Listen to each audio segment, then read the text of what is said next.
Shalom, selamat sore Bapak Ibu Saudara yang terkasih dalam Tuhan Yesus.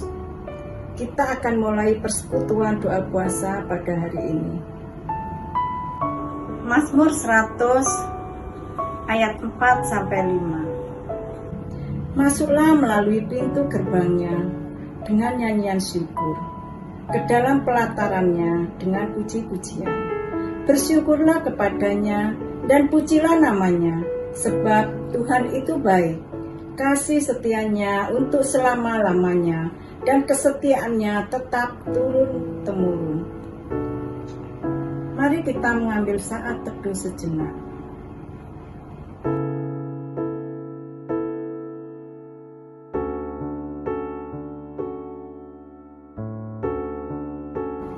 Mazmur 16 ayat 8-9. Aku senantiasa memandang kepada Tuhan, karena Ia berdiri sebelah kananku. Aku tidak goyah, sebab hatiku bersukacita dan jiwaku bersorak-sorak. Bahkan tubuhku akan diam dengan tentram. Lagu bagi Dia, mari kita pujikan pujian ini.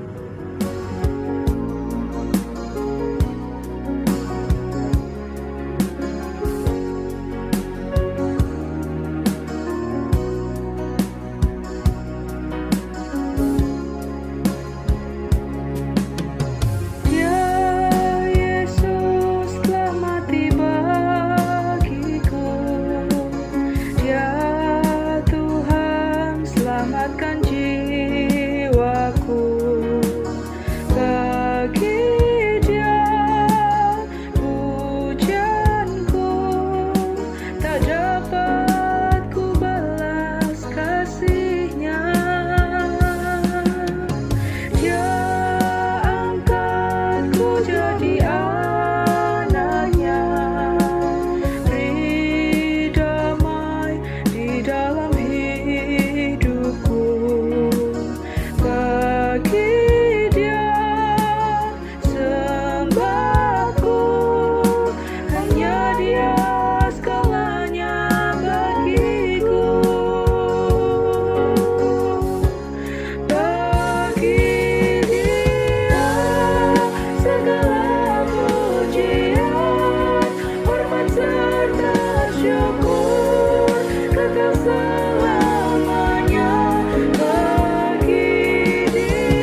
Mari kita masuk dalam doa.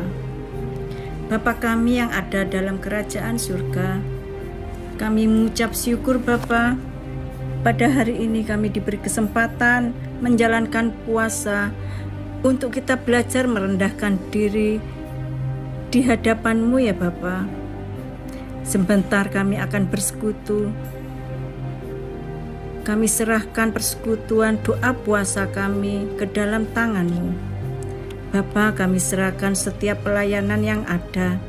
Kami serahkan doa puasa ini dari awal, pertengahan, hingga akhir.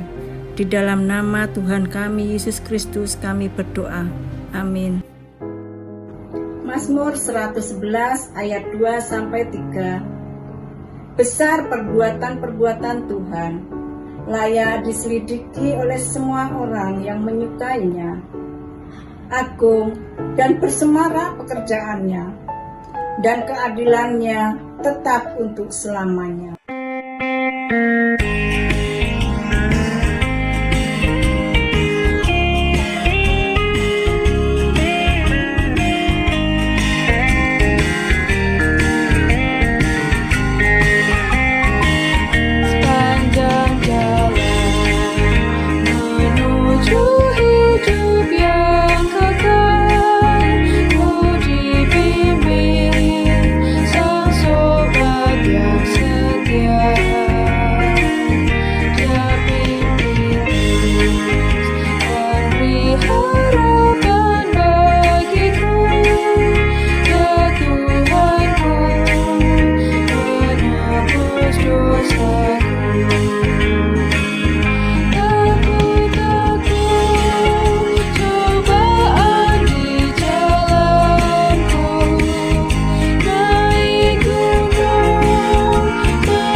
Sebelum kita menaikkan doa-doa syafaat kita, ayat Alkitab dari Yakobus 5 ayat 19-20. Saudara-saudaraku, jika ada di antara kamu yang menyimpang dari kebenaran, dan ada seorang yang membuat dia berbalik, ketahuilah bahwa barang siapa membuat orang berdosa berbalik dari jalannya yang sesat, Ia akan menyelamatkan jiwa orang itu dari maut dan menutupi banyak dosa.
Shalom, selamat malam Bapak Ibu Jemaat semuanya. Hari ini kita akan melanjutkan di dalam pembinaan iman doa puasa pada malam hari ini. Sebelumnya kita akan masuk di dalam doa, mohon pimpinan dan pertolongan Tuhan. Bapa yang di sorga, kami berdoa menyerahkan untuk malam hari ini. Kami akan bersama-sama belajar kebenaran firman-Mu. Tolonglah saya yang menyampaikan, maupun juga untuk jemaat-jemaat di dalam pertumbuhan rohani kami semua. Kiranya Engkau yang memimpin dan juga menolong kami. Kuasai kami dengan Roh Kudus-Mu Tuhan, supaya kami dapat mengerti firman-Mu pada hari ini, dan serta Engkau pimpin, kuatkan kami melakukan dalam kehidupan. Terima kasih Tuhan, di dalam nama Tuhan Yesus kami berdoa. Amin. Saudara sekalian, hari ini bukan persekutuan KW. Hari ini adalah doa puasa. Jadi untuk semua jemaat, termasuk yang laki-laki. Saudara sekalian, beberapa waktu ini KW belajar bersama-sama dari surat Yakobus, dan malam hari ini masuk di dalam 2 ayat paling terakhir di dalam surat Yakobus. Kita akan belajar bersama-sama dari 2 ayat terakhir surat Yakobus. Kita buka Yakobus 5 ayat 19 sampai 20. Yakobus 5 ayat 19 sampai 20. Kalau sudah menemukan, saya akan membacakan 2 ayat ini yang sebagai penutup surat Yakobus. Saudara-saudaraku, jika ada di antara kamu yang menyimpang dari kebenaran, dan ada seorang yang membuat dia berbalik, ketahuilah bahwa barang siapa membuat orang berbalik dari jalannya yang sesat, ia akan menyelamatkan jiwa orang itu dari maut dan menutupi banyak dosa. Demikianlah firman Tuhan. Saudara, sebelum pandemi, Fani itu sudah bersekolah. Waktu itu ketika sekolah diwajibkan oleh gurunya membawa beberapa alat tulis. Salah satu yang paling penting yaitu pensil. Ketika Fani awal-awal, bulan-bulan awal, sebulan, 2 bulan, 3 bulan awal, saya melihat bahwa seringkali saya itu bolak-balik ke toko alat tulis. Untuk apa? Membeli pensil. Bapak Ibu bisa langsung nangkep maksud saya. Oh, berarti pada saat itu pensil yang Fani bawa ke sekolah itu seringkali hilang. Jadi hari ini dibawa ini ya, pensil ya, sudah dioroti, oke, penghapus ada, penggaris ada, semuanya lengkap, oke. Besok jangan lupa ya, setelah nanti pulang diperiksa lagi, ada yang ketinggalan atau tidak. Nah, salah satu barang yang sering kali ketinggalan dan hilang, ketinggalan lalu hilang, yaitu pensil. Kalau penggaris, penghapus itu jarang sekali digunakan. Yang paling sering hilang adalah pensil. Saudara, beberapa kali di dalam sebulan, entah 1 kali atau 2 kali, selalu saya bolak-balik ke toko alat tulis untuk membeli pensil. Biasanya saya hanya beli 1 atau 2, setelah itu saya beli perlengkapan yang lainnya. Bolak-balik seperti itu, saudara sekalian. Nah, ketika saya melihat bahwa kok seringkali saya ini bolak-balik ke toko alat tulis untuk beli pensil, saya akhirnya beberapa kali melihat kira-kira di toko online itu berapa sih harganya. Kalau 1 kotak ini supaya saya tidak bolak-balik kira-kira berapa.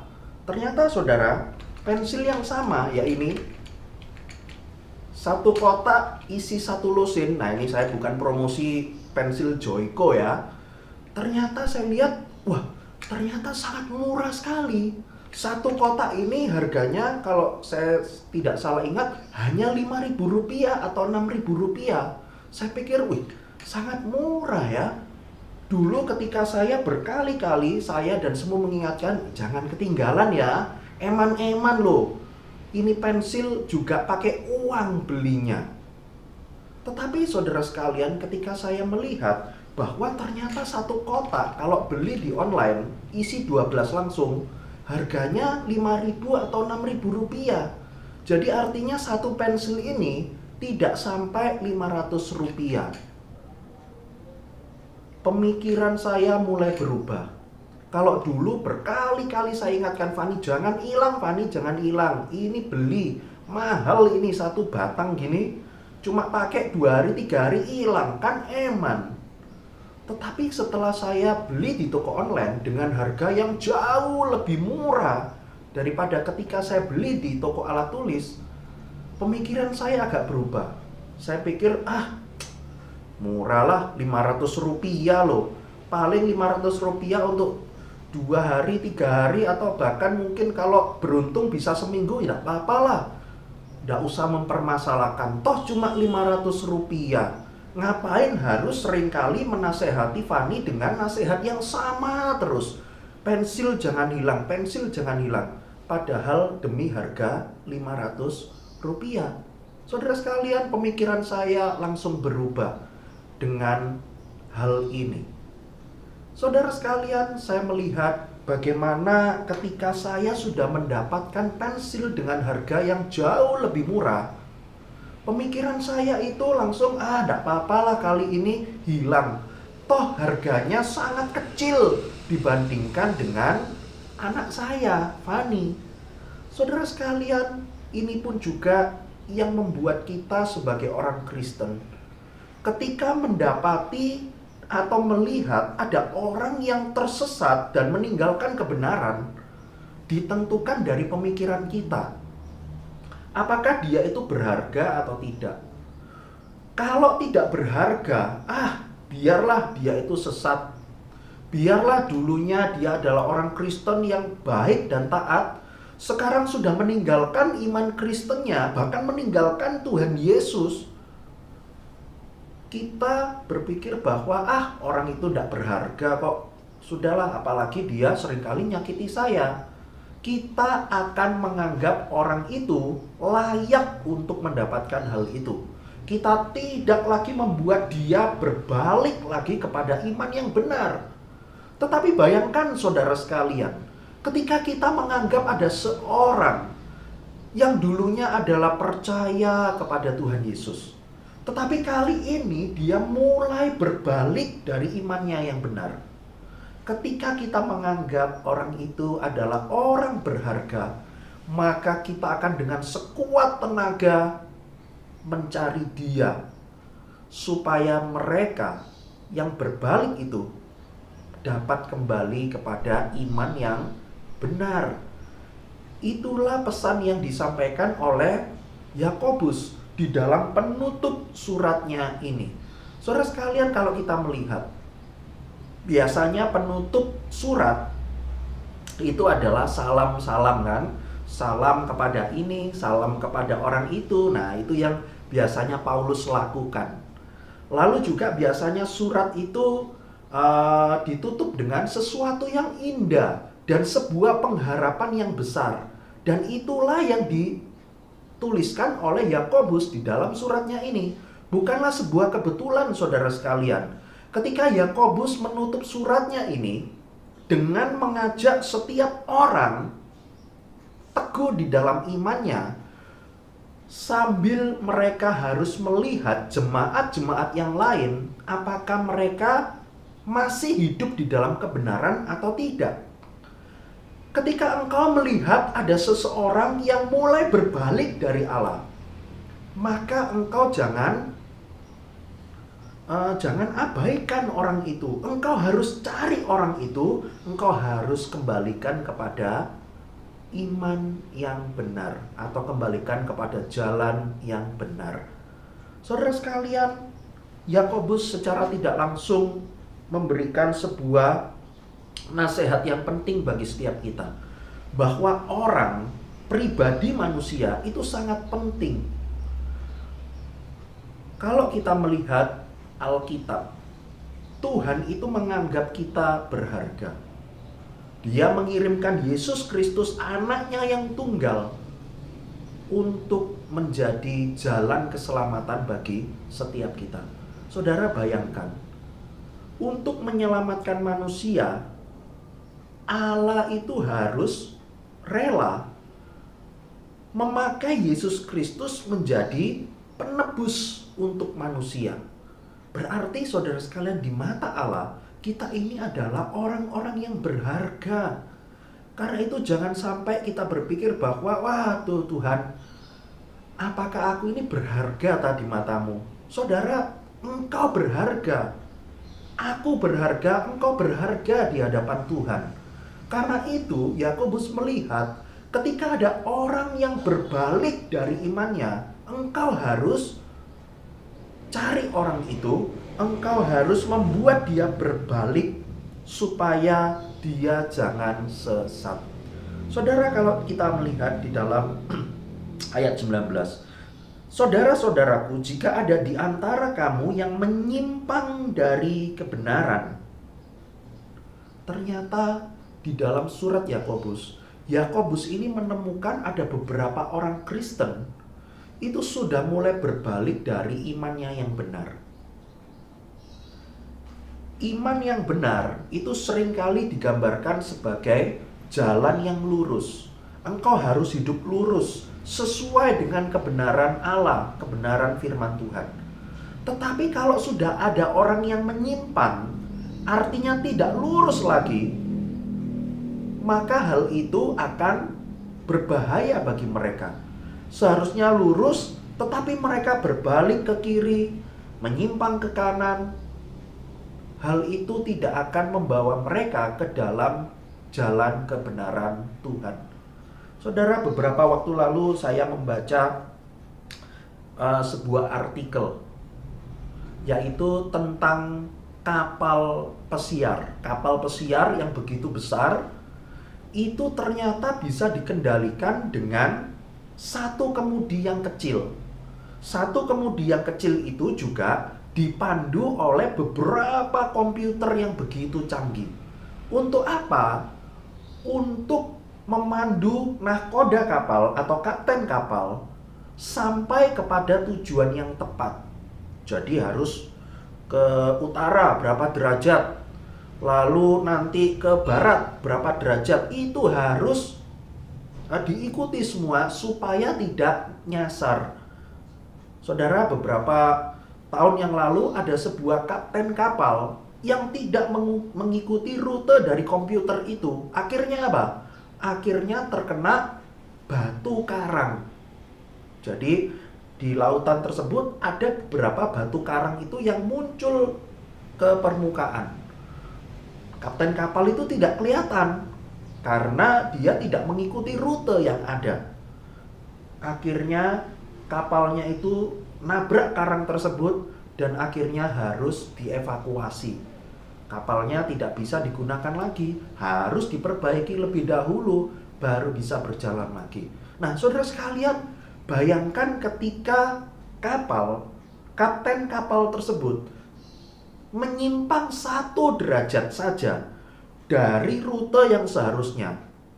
Mungkin kalau masih berjalan 10 km atau 20 km itu masih tidak masalah, karena menyimpangnya hanya 1 derajat dan jaraknya tidak terlalu jauh, masih bisa diperbaiki. Tetapi bayangkan saudara, kapten kapal itu menyimpang hanya 1 derajat saja, tapi sudah berjalan ratusan kilometer atau bahkan sudah hampir ribuan kilometer. Apa yang terjadi? Pertama kali cuma nyimpangnya 1 derajat saja. Saya pikir, 1 derajat itu kan paling tidak sampai tebal jari saya. Tetapi kalau sudah berjalan ratusan kilometer, kapal tersebut akan menyimpang sangat jauh dari rute yang seharusnya. Saudara, demikianlah orang-orang yang menyimpang. Seharusnya nurut jalan kebenaran Tuhan, tetapi ada beberapa di antara mereka yang ikut-ikutan orang-orang di sekitarnya yang tidak percaya kepada Tuhan. Apa akibatnya? Pertama-tama, kecil saja lah loh, cuma nyoba dikit-dikit aja. Tetapi makin lama, ketika mereka ikut orang-orang di sekitarnya yang tidak percaya kepada Tuhan Yesus, makin lama makin jauh meninggalkan kebenaran firman Tuhan. Dan Yakobus mengingatkan mereka pun juga berharga. Jangan sia-siakan, cari mereka. Saudara sekalian, ketika kita menganggap orang itu murah, tidak ada harganya, maka kita tidak akan mungkin bisa cari orang itu untuk bisa kita kembalikan kepada iman yang benar. Tetapi kalau kita melihat orang itu nilainya itu sangat berharga, maka kita akan cari orang itu, kita kembalikan kepada Tuhan, bukan supaya mengikut kita. Saudara sekalian, kalau kita melihat bahwa orang-orang berdosa, mereka sudah berbalik, dibuat berbalik, maka ketahuilah bahwa barang siapa membuat orang berdosa berbalik dari jalannya yang sesat, ia akan menyelamatkan jiwa orang itu dari maut. Wah, ternyata ketika ada orang yang sudah kembali kepada Tuhan, maka sebetulnya orang yang membuat dia itu berbalik kepada Tuhan, pada saat yang sama orang itu sedang menyelamatkan dia dari maut, dari kematian kekal. Saudara sekalian, inilah pentingnya sebuah gereja. Gereja itu adalah kumpulan orang percaya. Maka ketika kita ini melihat ada jemaat-jemaat yang mulai meninggalkan iman yang benar, maka jangan dibiarkan. Paling tidak kita tanya, kita tidak langsung maksa, kamu ya sesat, masuk neraka kamu. Jangan, nanti bisa jadi orang itu tambah sakit hati, malah makin jauh. Jangan dipaksa dulu. Ambil waktu, aku lihat kamu suwe loh ndak ke gereja. Nanti minggu depan saya yang khotbah, kamu datang ya, nanti tak barengi. Nah, saudara sekalian, seringkali saya pun juga melihat, saya kenal ada seorang hamba Tuhan itu yang berkali-kali melihat bahwa jemaat itu loh mulai pindah gereja. Wah, langsung bingung saudara. Dulu adalah jemaat di gerejanya, tetapi seringkali dia itu pergi ke gereja lain, bahkan mulai ingin atestasi pindah ke gereja lain. Aduh, bingungnya setengah mati. Dan ini terjadi bukan sekali dua kali saja, tetapi beberapa jemaat yang melakukan hal yang hampir sama, bingungnya setengah mati. Ada jemaat yang pindah ke gereja lain maksudnya, itu bingungnya setengah mati. Tetapi hamba Tuhan yang sama, ketika mendapati ada jemaatnya yang ingin pindah agama, bukan pindah gereja lagi, pindah agama, ya biarkanlah jarno karep-karepe, wong dia wis gede kok, ya karep-karepe wis ngerti dewek kok, ngapain tak paksa-paksa. Saudara, seringkali saya melihat hal seperti ini. Kalau ada jemaat pindah gereja, bengongnya setengah mati gak karuan. Apalagi kalau jemaat itu jemaat yang kaya, bengongnya setengah mati gak karuan.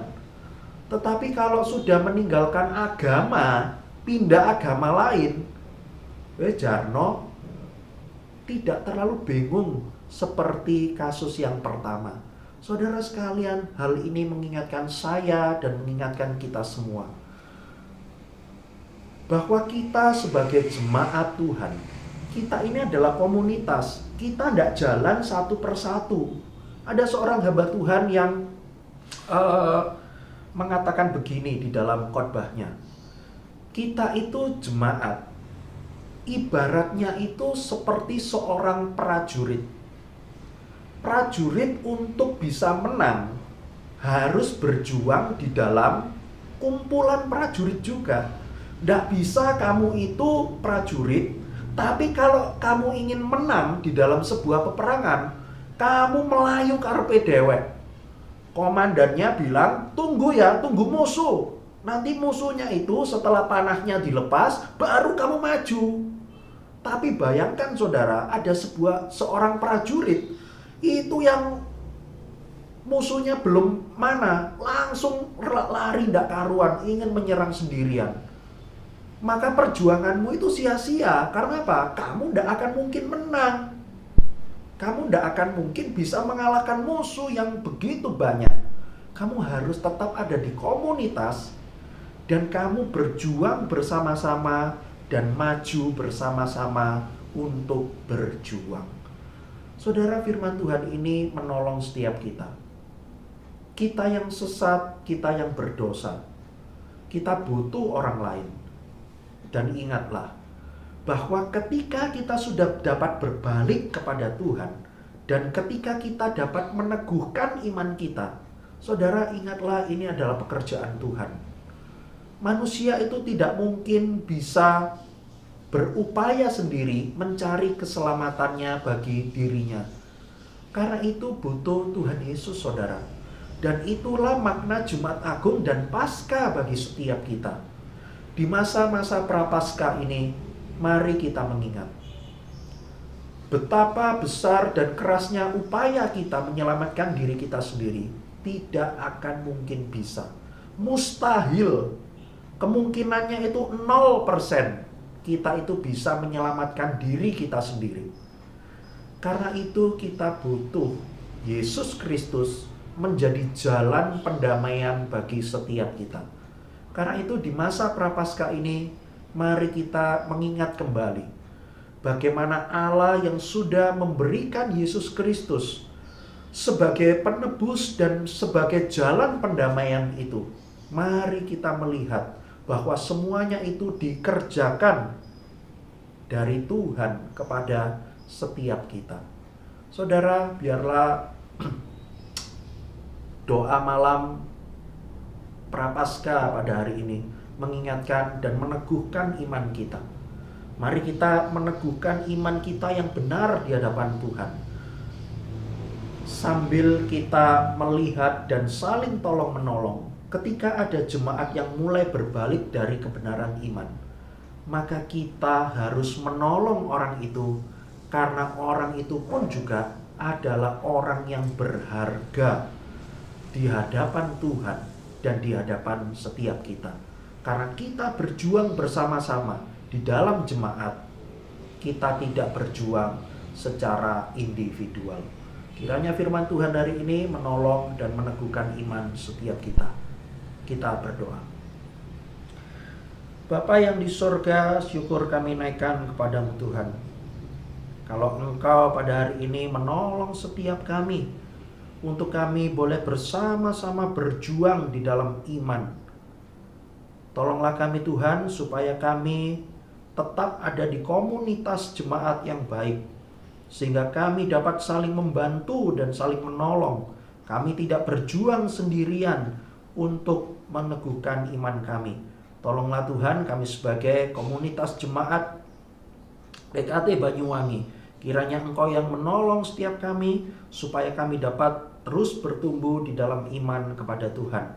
Kalau kami melihat ada orang-orang yang mulai meninggalkan iman atau bahkan ingin pindah agama, tolonglah kami Tuhan, supaya kami dapat mencari kembali mereka, menasihatkan yang benar kepada mereka, supaya mereka dapat berbalik kepada Tuhan. Inilah doa kami, di dalam nama Tuhan Yesus kami berdoa. Amin. Mari kita akan melanjutkan dengan menaikkan pokok doa. Pokok doa untuk malam hari ini tetap untuk Sekolah Kristen Aletheia Genteng. Ada 2 pokok doa tambahan lagi untuk kita doakan sama-sama pada malam hari ini. Saudara, mari kita berdoa untuk Sekolah Kristen Aletheia Genteng, untuk dapat terus ada kerjasama yang baik, ada persekutuan yang baik dengan gereja-gereja pendukung SKA ini. Kita berdoa, itu gereja pendukung itu biasanya pakai istilah mitra Aletheia. Ada gereja GKT ataupun juga ada gereja-gereja selain GKT.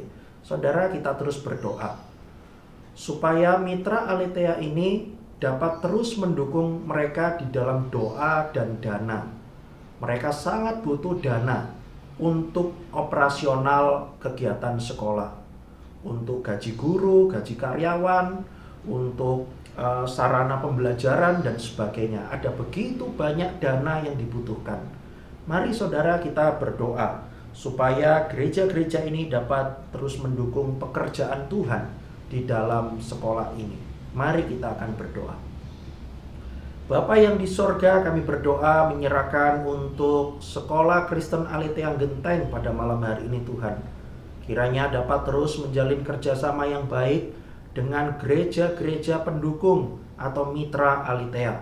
Kami terus berdoa menyerahkan untuk gereja GKT yang terus mendukung ataupun juga dari luar GKT yang Kau berikan hati untuk mendukung mereka di dalam doa dan dana. Kami mohon kepadamu Tuhan supaya hal ini dapat terus terjalin dengan baik. Dana yang diberikan kepada sekolah ini dapat digunakan untuk kepentingan operasional, untuk pekerjaan pelayananmu di Sekolah Kristen Aliteang Genteng. Kami mohon kepadamu Tuhan, kiranya para pengurus sekolah dapat mengelola uang ini untuk dapat terus melakukan pekerjaan Tuhan yang baik, memberitakan Injil kepada orang tua dan juga kepada para siswa. Terima kasih Tuhan, di dalam nama Tuhan Yesus kami berdoa. Amin. Yang kedua, saudara, mari kita berdoa menyerahkan untuk proses pemilihan dan pembentukan BPP yang baru. Jadi mereka akan memilih orang-orang sebagai pengurus yayasan ini, pengurus sekolah yang baru. Kita doakan untuk orang-orang dan juga calon-calon yang dipilih supaya proses pemilihan dapat berjalan dengan baik. Nanti orang-orang yang terpilih, mereka pun juga dapat bekerja sama, diberikan hati untuk dapat melanjutkan pelayanan di sekolah SKA Genteng. Mari kita berdoa. Bapa yang di sorga, kami berdoa menyerahkan untuk mereka saat ini yang akan memilih pengurus yang baru untuk periode beberapa tahun mendatang. Kami mohon kepadamu untuk orang-orang yang telah dicalonkan, bahkan juga untuk Bapak Hendra Santoso dari GKT Banyuwangi yang selama ini memimpin dan menjabat sebagai bendahara sekolah. Semuanya dapat dipakai oleh Tuhan. Siapapun yang nanti akan terpilih menjadi pengurus yang baru, kiranya Engkau yang menolong mereka Tuhan.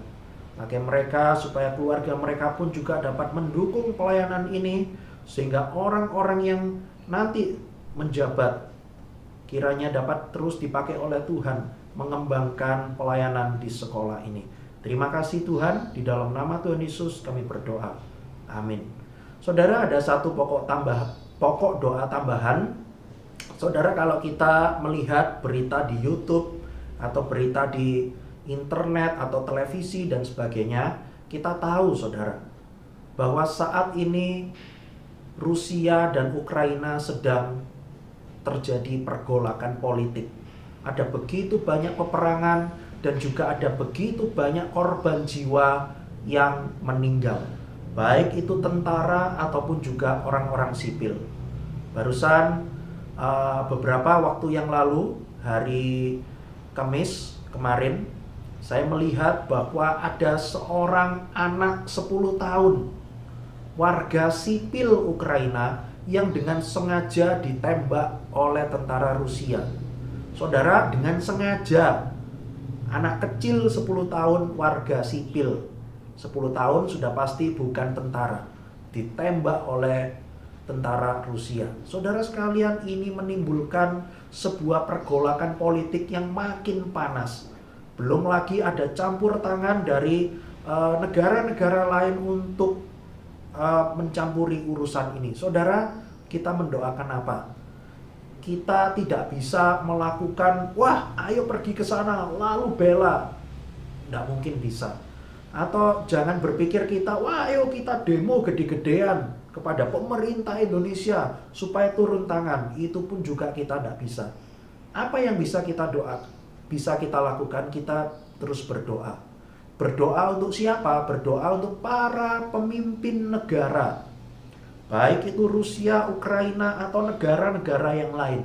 Kita berdoa di dalam mengambil setiap keputusan, mereka diberikan hikmat, mereka tidak hanya memikirkan kepentingan negara mereka sendiri, tetapi memikirkan perdamaian dunia. Lalu untuk siapa lagi kita berdoa? Saudara, kita terus berdoa juga untuk orang-orang Kristen yang ada di Rusia dan khususnya di Ukraina. Ada begitu banyak gereja-gereja yang sudah hancur. Mereka tidak bisa ibadah, padahal bulan depan akan ada Hari Raya Paskah. Tetapi dengan kondisi ini, mereka jelas tidak mungkin bisa ibadah dengan nyaman dan aman. Mari berdoa untuk orang Kristen supaya terus dikuatkan iman mereka. Mereka tetap setia kepada Tuhan Yesus. Mereka tetap setia ketika ada orang lain yang mengancam nyawa dan iman mereka. Mari kita berdoa. Bapa yang di sorga, kami juga berdoa menyerahkan untuk persoalan politik yang sampai saat ini terus bergejolak antara Rusia, Ukraina, dan juga ada negara-negara lain yang juga turut serta. Kami mohon kepadamu Tuhan, khususnya kami berdoa untuk para pemimpin negara, supaya mereka dapat diberikan hikmat, supaya mereka pun juga dapat terus ditolong maupun juga terus dikuatkan. Kami mohon kepadamu juga untuk para orang-orang Kristen yang ada di Rusia atau Ukraina. Tolong mereka Tuhan, di dalam mereka menghadapi situasi yang menyeramkan ini. Kiranya Engkau yang menolong supaya iman mereka tetap kuat. Terima kasih Tuhan, di dalam nama Tuhan Yesus kami berdoa. Amin. Doa puasa pada malam hari ini telah selesai. Silakan mengambil saat teduh. Tuhan Yesus memberkati.